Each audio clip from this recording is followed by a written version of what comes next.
ఓం నమో వెంకటేశాయ. 75 సంవత్సరాల సంగీత ప్రపంచంలో ఎంతో మంది నిష్ణాతులైన విద్వాంసులకు జాతీయ అంతర్జాతీయ వేదికల ద్వారా తన అమూల్యమైన మృదంగ సహకారాన్ని అందించిన పద్మశ్రీ యల్లా వెంకటేశ్వర్ల గారితో ముఖాముఖి కార్యక్రమాన్ని ఇప్పుడు వీక్షిద్దాం.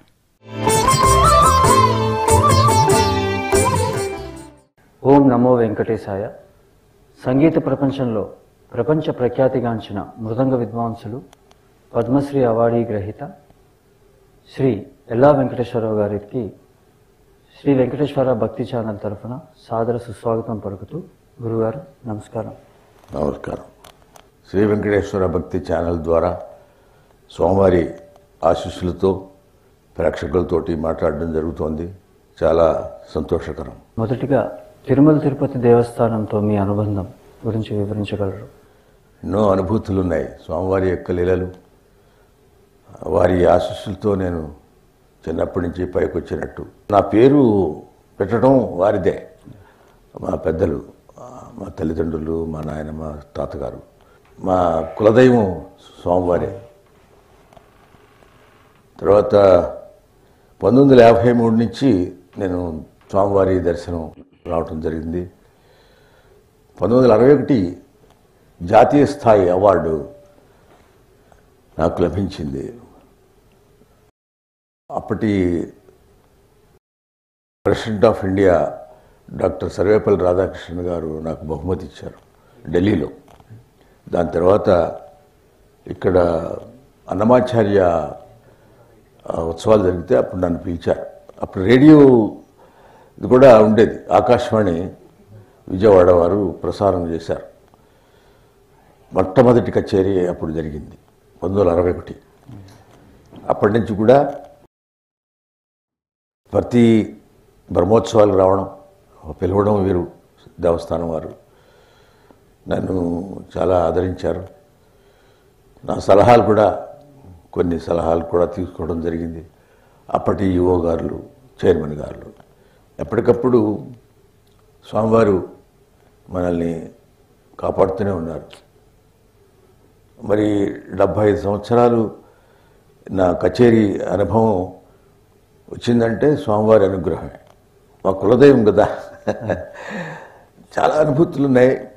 ఒకసారి ఇక్కడ వేరే ఎవరో కచేరీ పెట్టారు, ఒక సంస్థ పెద్దది, అద్భుతమైన కచేరీ జరిగింది. అప్పుడు ఎప్పుడు తిరుపతి వచ్చినా కూడా స్వామివారి దర్శించడం విధి ధర్మం, చూడకుండా ఎప్పుడు వెళ్ళాలని. ఒకసారి 2 సార్లు జరిగినాము. ఆ రాత్రి అయిపోయింది. కచేరీ అయిన తర్వాత వాళ్ళు కారు మీద ఇక్కడ తీసుకొచ్చారు.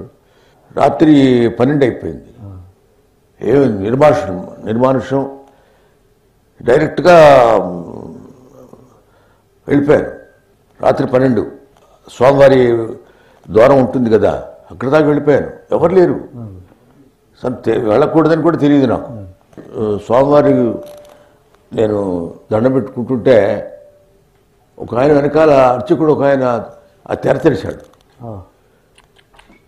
నాకు ఆశ్చర్యం వేసింది, కళ్ళమటి నీళ్ళు వచ్చాయి. జగన్నాథ స్వామివారి తెర తీయగా రాదా అని ఒక కీర్తన రాశారు ఆయన. అది అనుభూతి కలిగింది నాకు. మళ్ళీ వేసేసాడు ఆయన. మళ్ళీ వెనక్కి వస్తున్న కోపడ్డాడు ఆయన. ఎలా వచ్చారు మీరు? రాకూడదే, ఎవరు లేరండి, అయిపోండి అన్నట్టు పంపించేశారు. అది నిజంగా ఆశ్చర్యకరమైనటువంటి అనుభూతి. మరి ఇలాంటిది అనుభూతి కలిగిందో లేదో నాకు తెలియదు. ఎవరికైనా ఒక కళాకారుడిగా ఇలాంటి అనుభూతి ఎవరికి వచ్చి ఉండదేమో బహుశా. నాకు జరగడం అనేది అది నిజంగా ఇప్పటికి కూడా ఒక అద్భుతమైనటువంటి అనుభూతి కలిగిస్తుంది. తలుచుకుంటేనే ఒళ్ళు పలకరిస్తుంది. స్వామివారి ప్రత్యక్షమైనట్టు అయిపోయింది. ఎవరు లేరు కదా, అదొకటి చాలా అనుభూతి. తర్వాత 79లో నాకు ఆస్థాన విద్వాంసులుగా స్వామివారి యొక్క పివిఆర్కే ప్రసాద్ గారు ఈవోగా ఉన్నారు. నాకు ప్రభుత్వం ద్వారా అది వచ్చింది. ప్రభుత్వం అప్పుడు చైర్మన్ ఎవరంటే రమేష్ అన్న గారిని, ఐఏఎస్. అది చాలా అద్భుతమైనటువంటి అవకాశం, జన్మధన్యం అయింది. అది నాకు లెటర్ వచ్చింది. నిజంగా పరమాశ్చర్యం వేసింది. అప్పట్లో నేను చిన్నవాడిని. అంతకుముందు పెద్దవాళ్ళందరూ ఉన్నారు. మా ఎంఎస్ సుబ్బలక్ష్మి గారు, బాలమల్లి కృష్ణ గారు, నా తర్వాత నెదినూరి కృష్ణమూర్తి గారు, లాల్గుడి జయరామన్ గారు, అటు ఓలేటి వెంకటేశ్వర్లు గారు, నూకల సత్యనారాయణ గారు, ఇలా పెద్దలందరూ. నాకు ఆ వయసులో రావడం అనేది చాలా అద్భుతమైనటువంటి అవకాశం స్వామివారు కలిగజేశారు. అప్పుడు మేము ఫ్యామిలీతో హైదరాబాద్ నుంచి రావడం జరిగింది.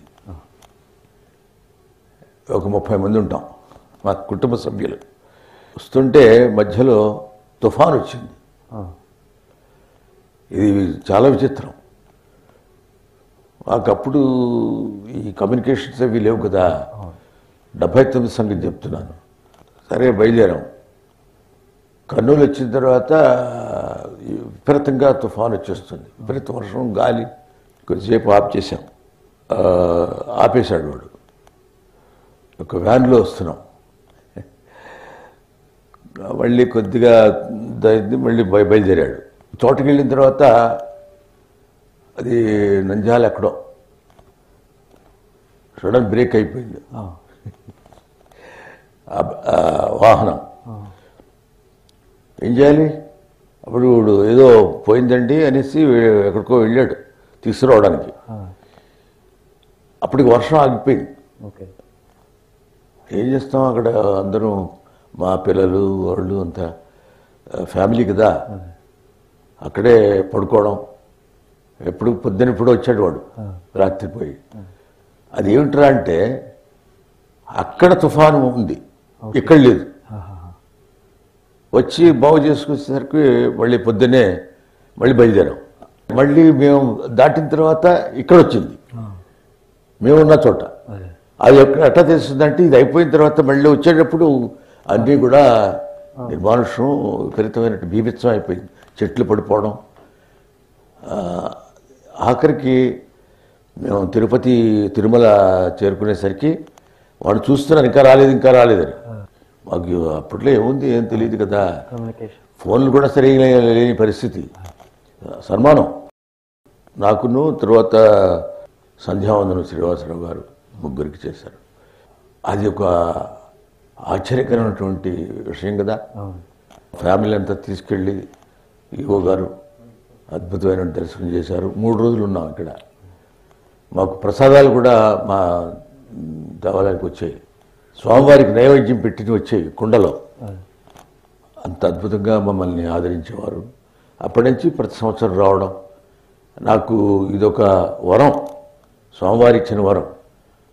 ఆ రోజుల్లో ఆ వయసులో రావడం అనేది గొప్ప విషయం కదా.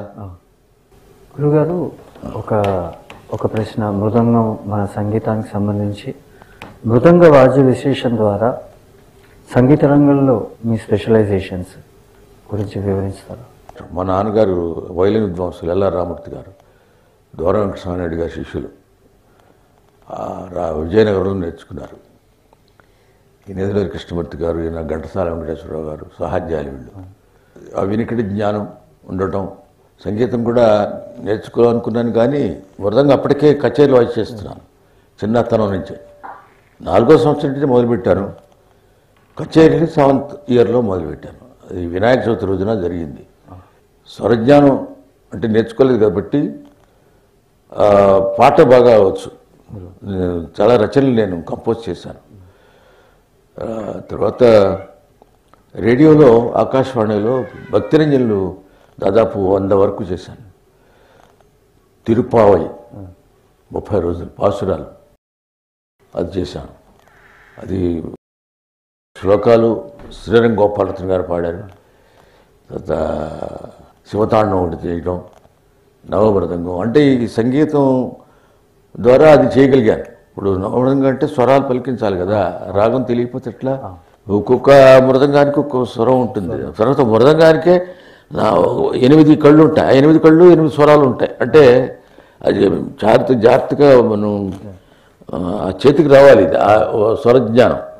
చిన్నప్పటి నుంచి ఏదో ఒకటి చేయాలని తపన, రీసెర్చ్ ఓరియంటెడ్. మృదంగానికి మైక్ ఉండేది కాదు. ఆ రోజుల్లో ఒకటే మైక్ ఉండేది, పాట, వయలిన్, మృదంగం. తర్వాత అది పద్ధతి అంతే. పెద్దవాళ్ళు మహానుభావుల దగ్గర నుంచి అంతకుముందు మైకులు లేని రోజుల్లో పాడారు వాళ్ళు. వయలిన్కి వచ్చింది. మృదంగం పెట్టమంటే వాళ్ళు నన్ను కోప్పడేవారు. ఎవరు పాట కావాళ్ళు, పెద్దవాళ్ళు కదా వాళ్ళు. ఆఖరికి కొంచెం మనకు స్వతంత్రం వచ్చిన తర్వాత మైక్ కావాలి అని పెట్టారు. ఒట్టి కుడి అనిపిస్తుంది, ఎడం అని పట్టలేదు. కొన్నాళ్ళ తర్వాత ఎడానికి మైక్ పెట్టించాను. అది మొదటిసారిగా ఎడానికి మైక్ పెట్టించింది నేను. ఇప్పుడు 2 డేస్ 3 డేస్ పెట్టేస్తున్నారు, ఘటాన్ని కూడా పెట్టేస్తున్నారు కంజరకి. యాక్చువల్గా కుడి వేరు, ఎడం వేరు. ఇది బేస్, ఇది మందర షడ్జములో ఉంటుంది ఎడం, ఇది షడ్జములో ఉంటుంది. అదంతా రీసెర్చే. తర్వాత శృతి పక్కం చేసుకోవాలంటే నా సంగీత జ్ఞానం, నేను తంబురా కూడా బాగా చేస్తానని అంటారు. బాలమల్లి కృష్ణ గారు నాకే ఇచ్చేవారు కచేరీలో తంబురా శృతి చేయమని. నేదురు కృష్ణమూర్తి గారు, అలాగే నూకల వారు, పెద్దవాళ్ళందరూ కూడా. అంటే నాకు చేయటం కూడా ఇష్టం. శృతి బాగా చేసి ఇవ్వడం, వాళ్ళు తంబుర వేసేవాళ్ళు. ఇప్పుడంతా ఎలక్ట్రానిక్ వచ్చేసాయి, ఎలక్ట్రానిక్ తంబురాలు. యాక్చువల్గా అది తంబురా వేయటం అనేది ఆ నాదం వేరు, టచ్ అవుతుంది హృదయానికి. ఏదైనా సంగీతం టచ్ అవ్వాలి, లేకపోతే వెళ్ళిపోతుంటుంది. హృదయ స్పందన అంటారు, అది రావాలి. ఏదైనా ఏ సంగీతానికైనా సరే మృదంగం ప్రక్కవాద్యం ఎలా వాయించాలి అనేది ఒక్కొక్క కార్యక్రమంలో నేను తెలుసుకునేవాడిని.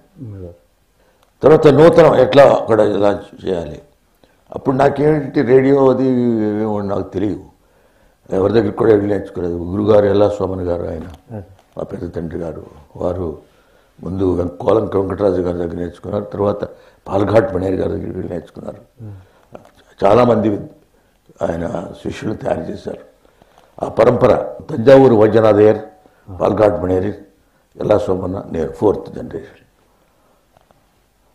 తర్వాత వీణకి ఎలా వాయించాలి అదొక ప్రత్యేకత. మహాలింగ్ గారు, ఆయనకి ఎలా వాయించాలి, ఫ్లూట్లోనే రమణిది వేరు, మళ్ళీ సాఫ్ట్నెస్ ఉంటుంది, ఆయనకి ఘనంగా ఉంటుంది. ఆయన వాయించడం కూడా చాలా కష్టం. ఆయన కూడా అందరి వాయించాలని నచ్చవు. ప్రపంచ సీతారామం నీకు కూడా వాయించాను కదా. అలా మీ నాన్నగారు మండా బలరామ శర్మ గారు, ఎన్ఎస్ శ్రీనివాసన్, వీళ్ళందరూ కూడా అక్కడ మద్రాసులో చాలామందికి వాయించడం జరిగింది.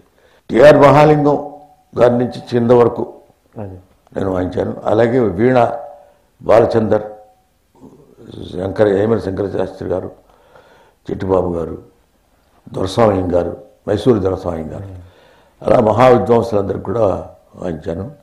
మన రాష్ట్రంలో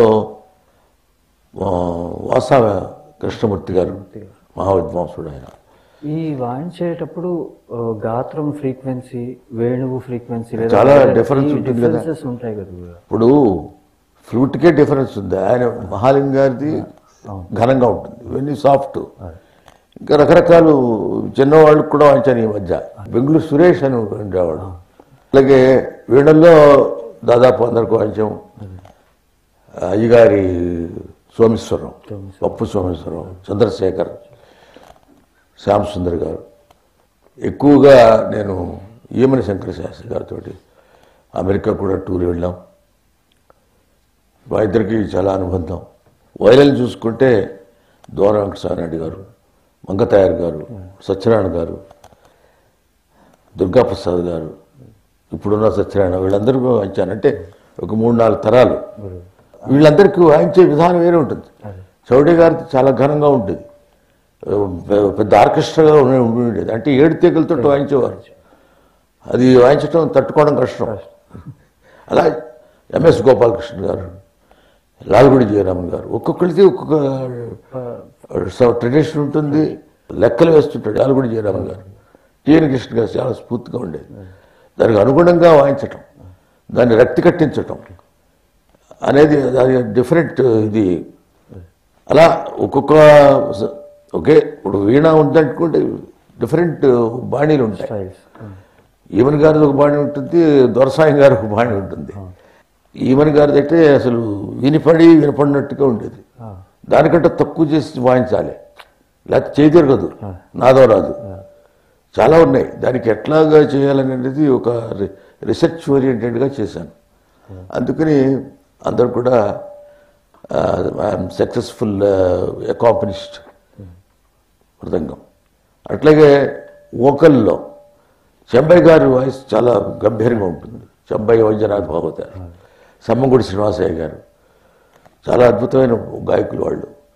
ఇటు చూస్తే మరి బాలమల్లి కృష్ణ గారు సుస్వరం, మెలడీ, ఎస్థెటిక్స్ ఇవన్నీ ఈనుకుంటాయి. దాని ప్రకారంగా వాయించాలి, లేకపోతే అది కుదరదు, మ్యాచ్ కాదు, అన్మ్యాచ్. అట్లాగే మరి సుబ్బలక్ష్మి గారు, ఆవిడ అద్భుతమైన భక్తి పారవస్యంతో పాడేది. డికే పట్టమాళి గారు ఘనంగా ఉంటుంది ఆవిడ పాట, చాలా అద్భుతమైన పాట. అది కూడా కష్టం వాయించడం.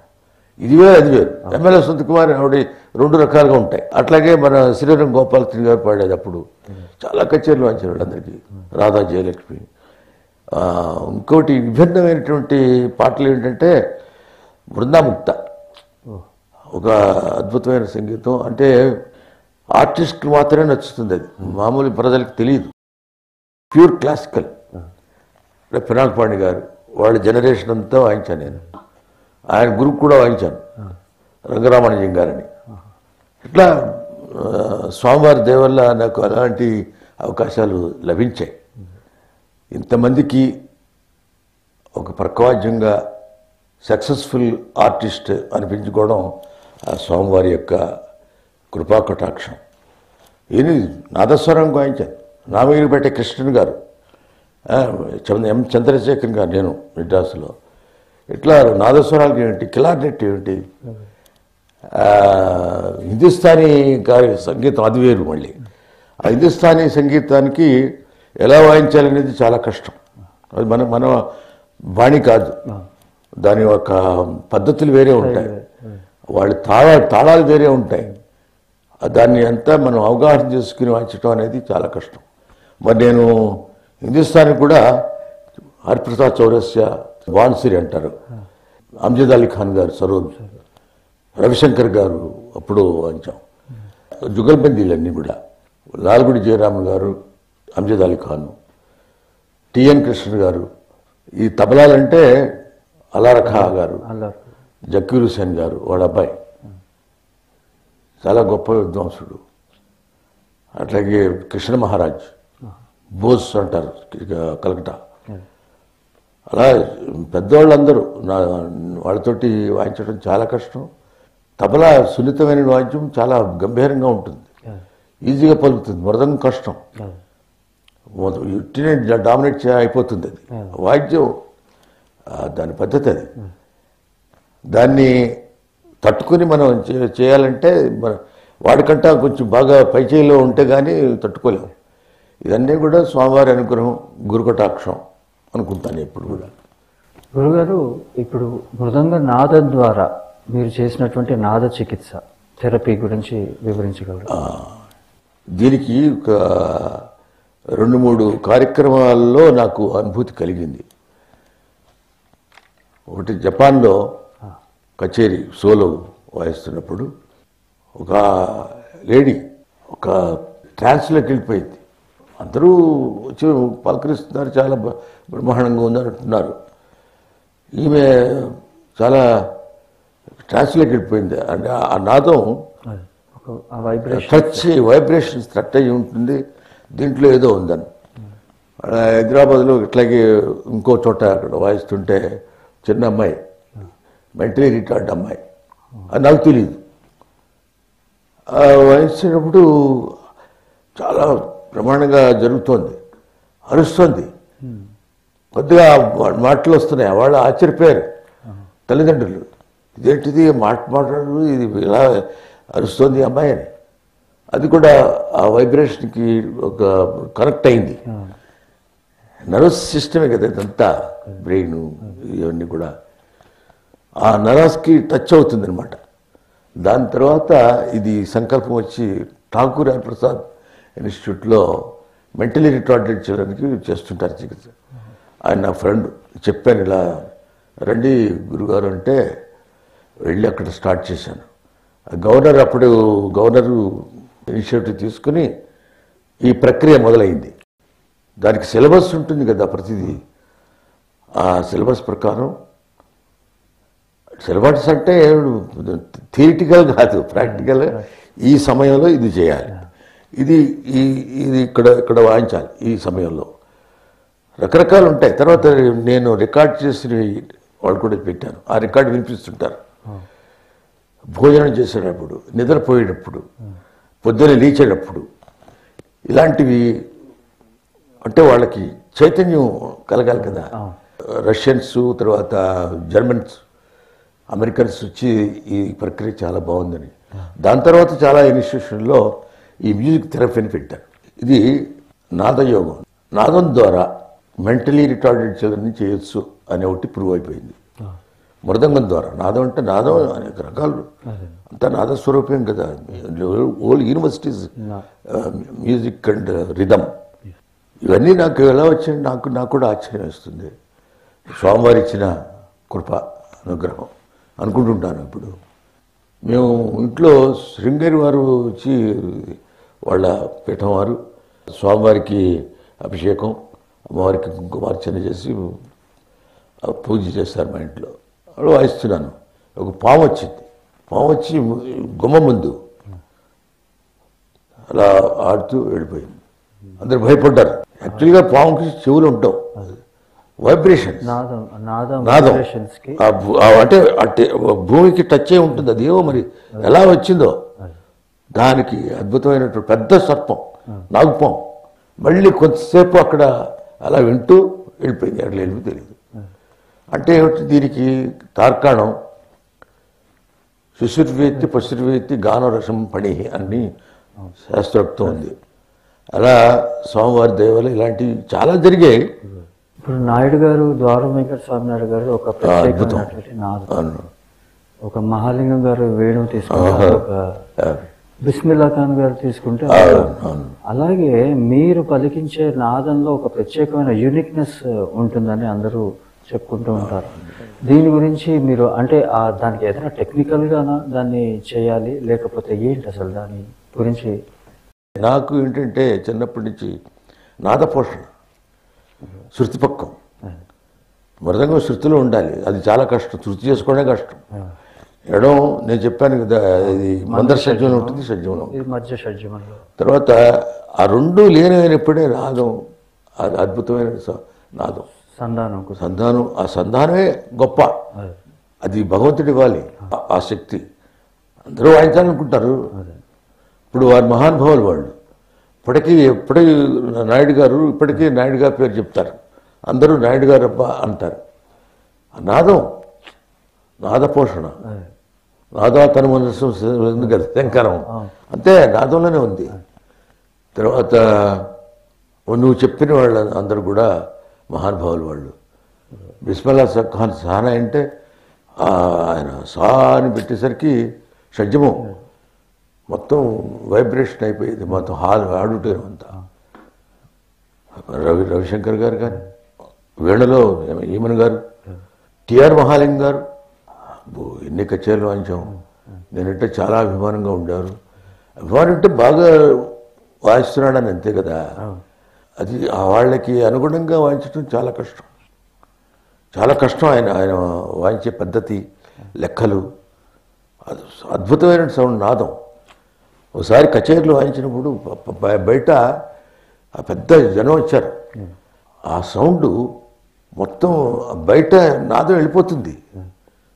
ఒక రూమ్లో కూర్చుంటే నాదం వైబ్రేషన్ అంతా అల్లుకుంటుంది, మొత్తం అల్లుకుంది.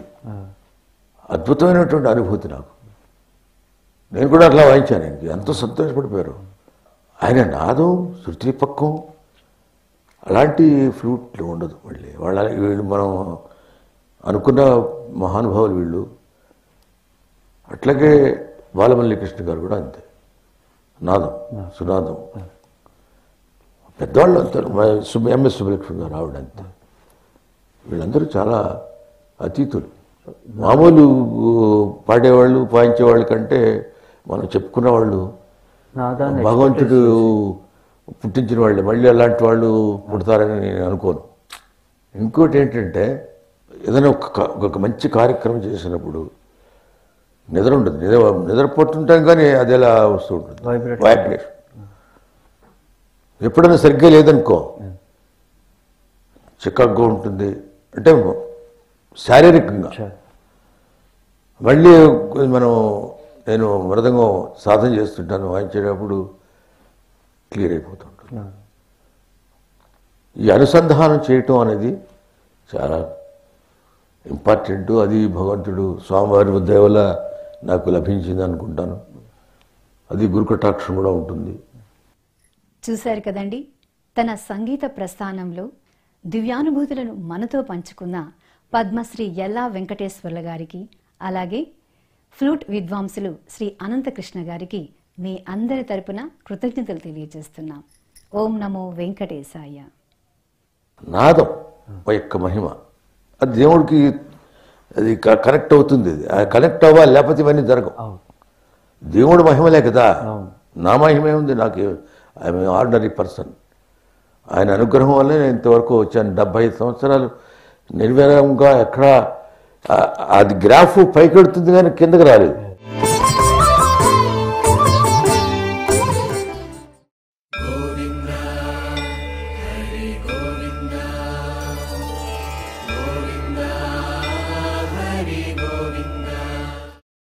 Oh